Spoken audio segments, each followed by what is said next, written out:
আসসালামু আলাইকুম। এখন আমরা দেখব ফুটবল খেলার খবর। জার্মানি বনাম পর্তুগাল।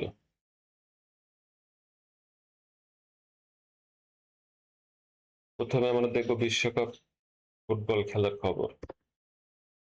তো জার্মানি এবং পর্তুগাল মোট দুইবার মুখোমুখি হয়েছে।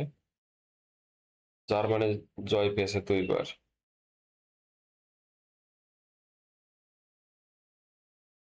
ফুটবল বিশ্বকাপ সহ অন্যান্য মোট খেলার ফলাফল: জার্মানি এবং পর্তুগাল মোট 20 বার মুখোমুখি হয়েছে।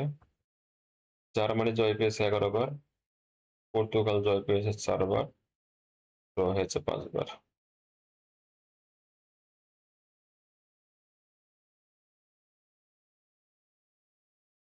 সবাইকে ধন্যবাদ।